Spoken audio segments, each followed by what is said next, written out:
so there you go.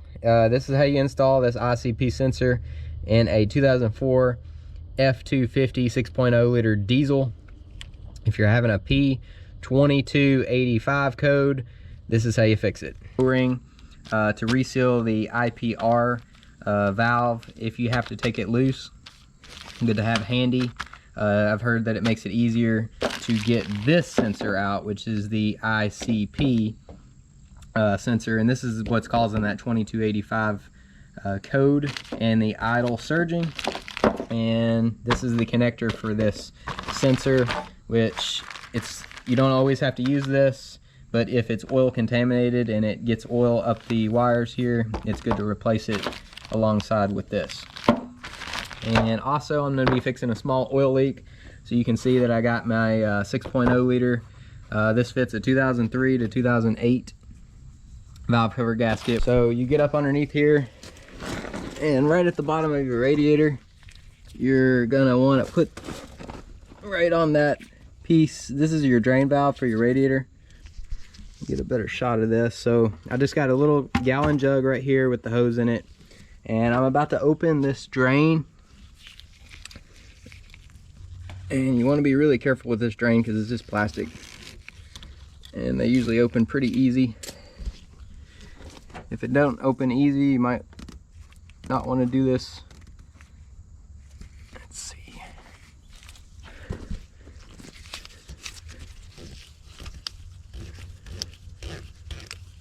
And you don't want to take this all the way out.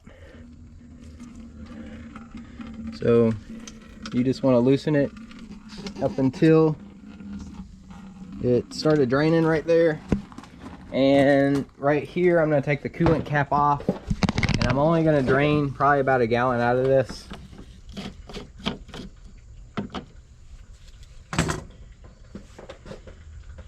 Alright, so I just want to drain just enough where that's probably going to be empty.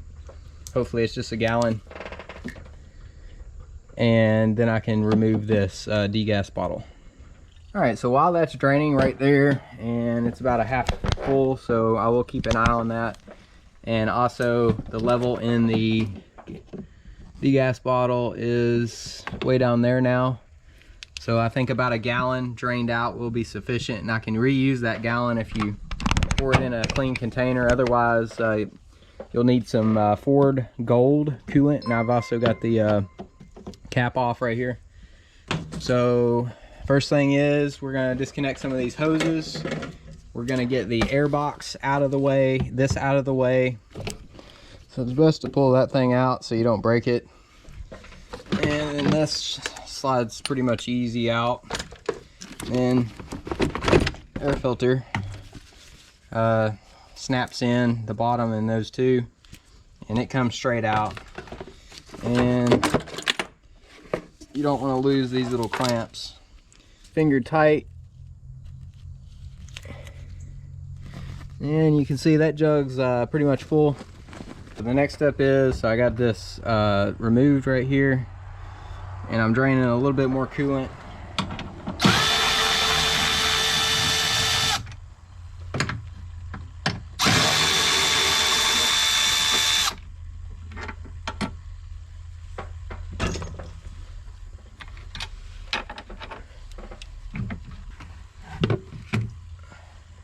Take the FICM off, which is this control module right here. So you got two 10mm bolts, and then you got two 8mm bolts right here. I'm probably going to take this tube out. It's just a 8mm to get that out, because it looks like to get this tube that goes up over the valve cover, it is attached to this. So if you're just doing the ICP injector control pressure sensor, you probably just need to remove the FICM, and it is way back there. If you can see that wire that disappears up underneath the turbo, that is the ICP injector. Whenever I get a little closer to it, I'll be able to point to it, but it's pretty deep in there.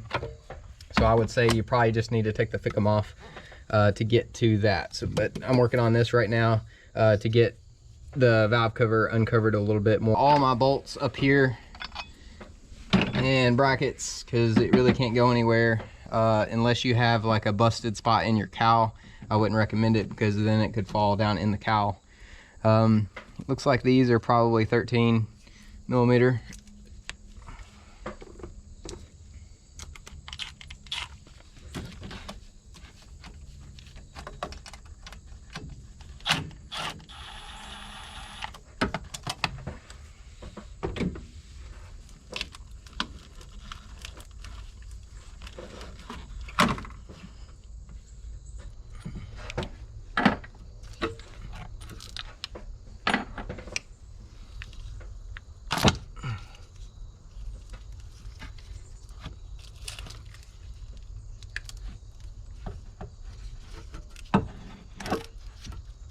So, unplug this Fickum.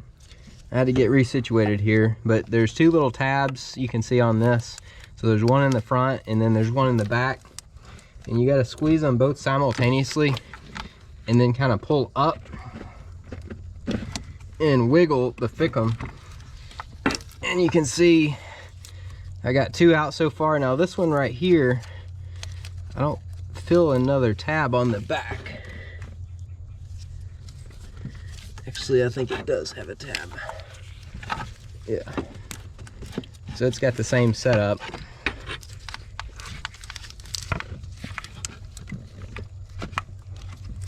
It's just a little bit more stubborn. And you want to be really careful with this because it is controls the injectors. See if I can get this on camera. So I just got the Fickum out, and this harness right here, so if you follow this wire and you see where it loops up right there where my finger goes and then it disappears, all the way back up underneath this pipe is the ICP sensor, is what I'm going to be replacing. And you can kind of see it right there, way back there. That's the ICP sensor that we're going to be replacing for the P2285 code. I've already got the Fickum removed, and you have 5 10mm bolts right here. Don't forget these two hidden ones. So you got a hidden one back here, all the way back in the back, and then you have a hidden, kind of hidden right here. All right, so with this Fickum bracket out of the way here, now we can see more of the valve cover. Oil leak right here, so that should take care of that oil leak, this valve cover, while I have that off. Pull this wire harness back gently and wiggle this thing out. Note how clean it is down in there.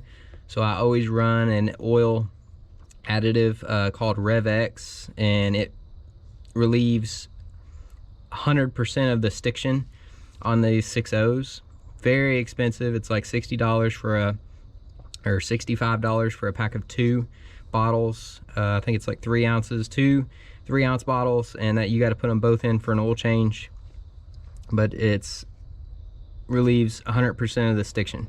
So the other thing is that I was going to note on, you can see how dirty it is along this seal.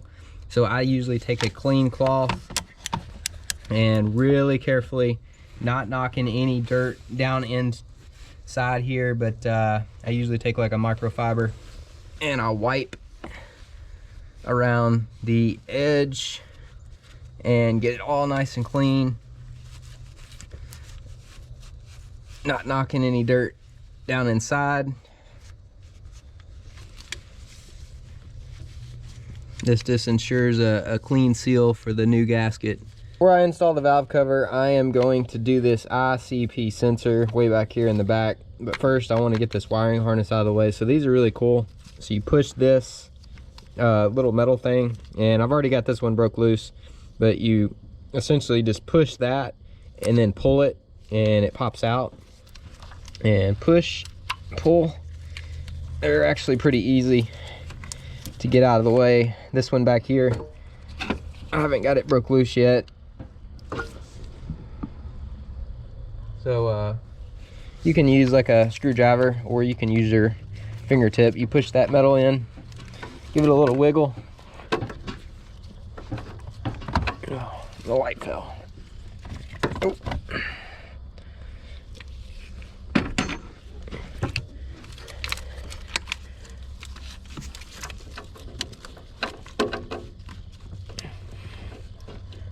There we go.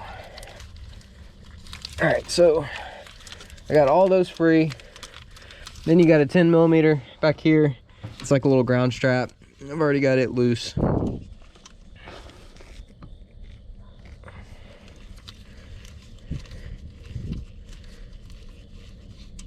And take that off the stud.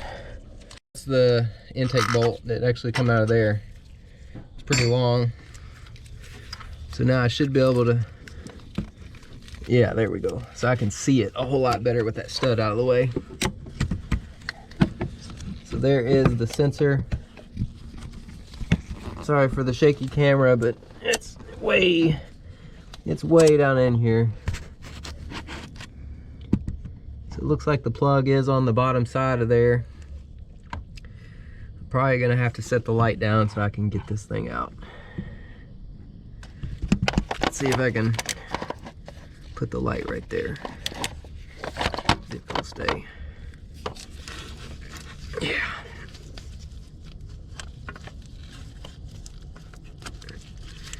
All right, so I've got it unplugged. There is the plug, and it is full of oil. I mean, it is so full. So that sensor was definitely bad. Full of oil. It's just, you see it just dripping out. Oh wow, it looks like the connectors actually broke right there. Yeah, it's actually broke in 3 different spots.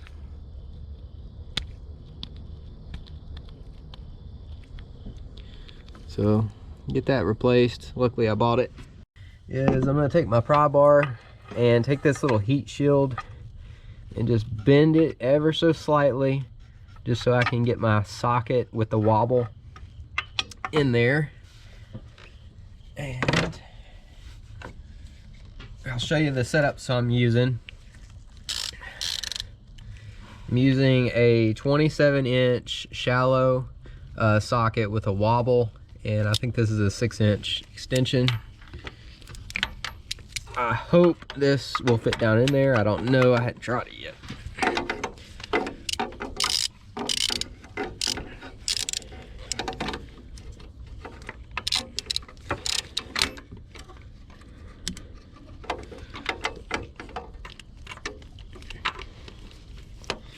All right, so I think I'm on it.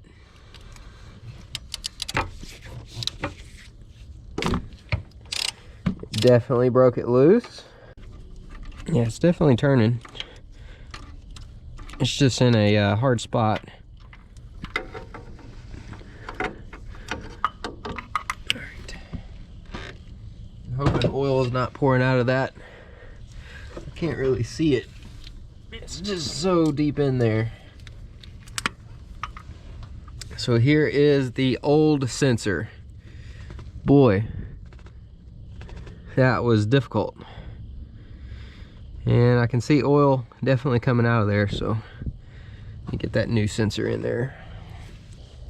Alrighty, so anytime I got the coolant system drained while I'm at it, I'm gonna go ahead, this has got the coolant filtration system. I'm gonna go ahead and replace it with a brand new Donaldson filter.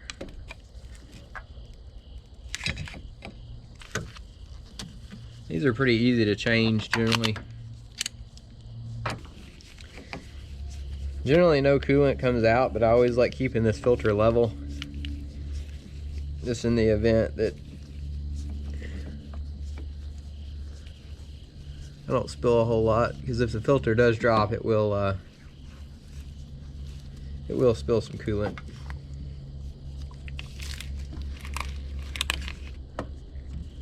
All right, so keep in mind that the O-ring did come out, and it is stuck to the bottom, so you definitely want to keep that in mind. You don't want to double gasket the new filter.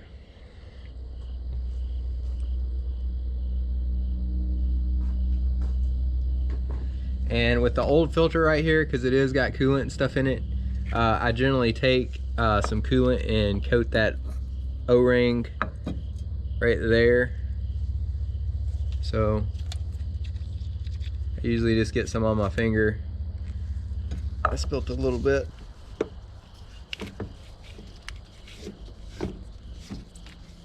Back there. And I'm gonna try not to drop this sensor. This is a very, very tight spot.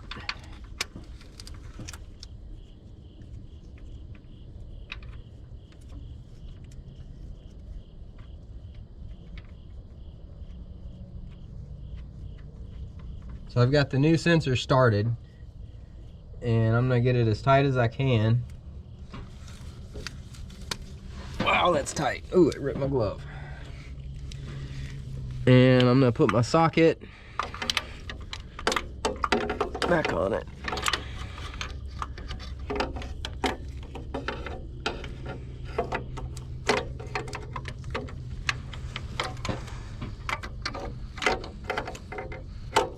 This wobble has a little bit too much wobble, and generally when a wobble has that much play in it, I usually put electrical tape around it.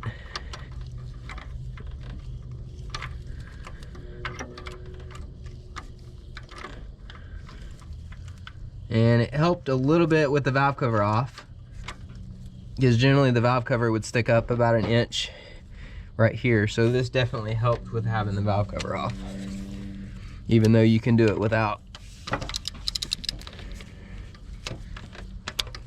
Alright, so I'm gonna snug this up. It doesn't have to be super tight, just snug it up.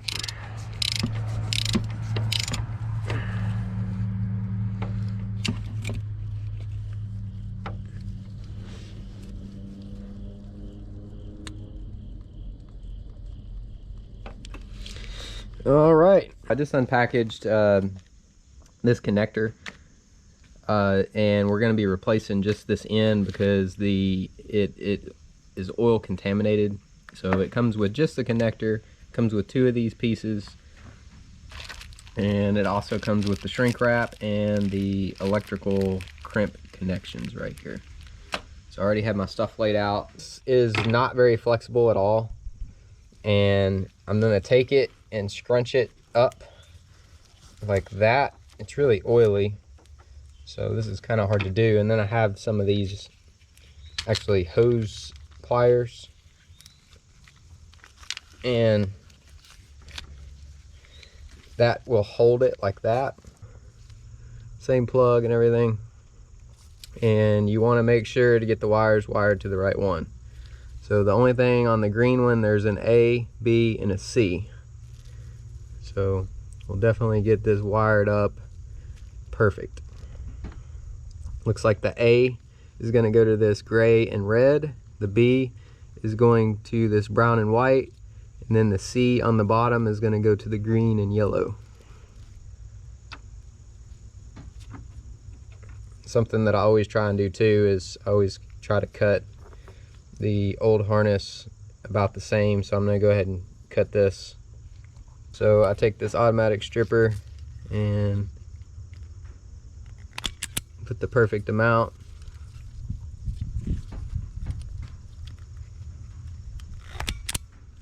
Right there.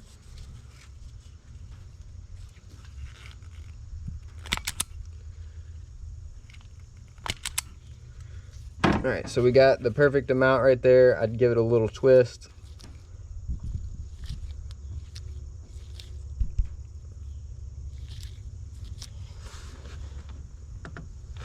So the first thing is to install this little crimp connection, and you want to make sure that you still got copper exposed and enough to go in there.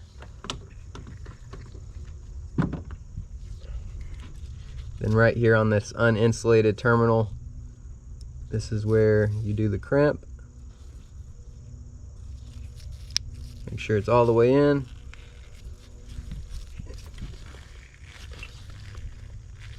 I usually give it 2 crimps all the way down so I know that it's really good, and then I also give it a tug.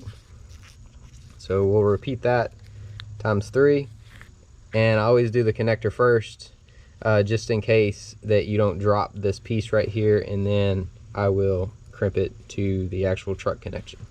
Once we get the heat shrink centered up, I usually like to do it all together.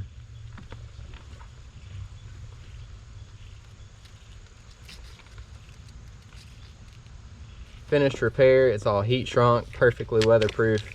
So I'm gonna release that and pull this up over.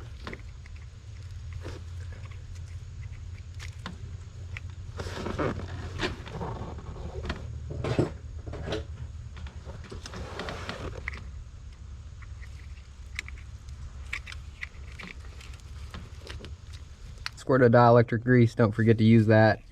And this is going to be a little tough getting this plugged up because it's way down in there.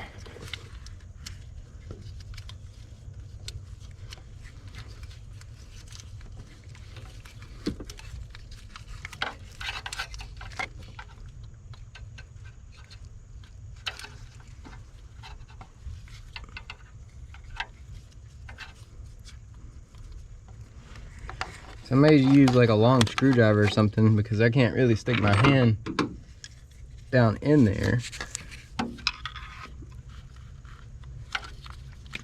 to push it. There we go, it clicked and it's on there.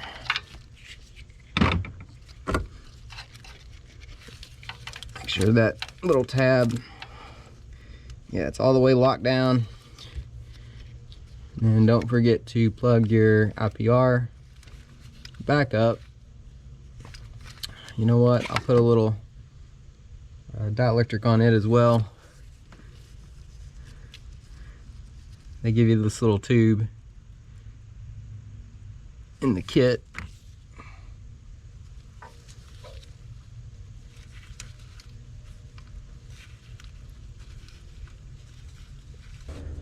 Alright, so I've got my valve cover gasket set down in there on the clean surface, and I've just got my valve cover all cleaned up. It's perfectly clean, got all the oil and everything cleaned off of this thing. So first step is to get this thing wiggled in here, and got to get the valve cover simultaneously lined up. And then I just hit clear code, so you can see right here it says no powertrain DTC, so 0. All the monitors are reset. We'll see if this code comes back. Generally, whenever I reset it right before I installed that sensor, the check engine light would come on within about 60 seconds of it running, and it also had a surging idle. So I'm going to turn the key off. I'm going to turn it back on, make sure that glow plug light goes out right there, and that's the cue to start. Here we go, got it started.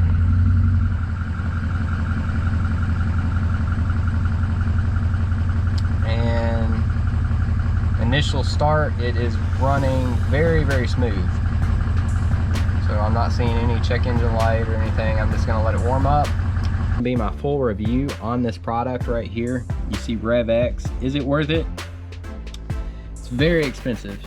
So this 2 bottles, they're 4-ounce bottles a piece, and this oil change requires 2 bottles, which is 8 ounces. And these 2 I got on Amazon.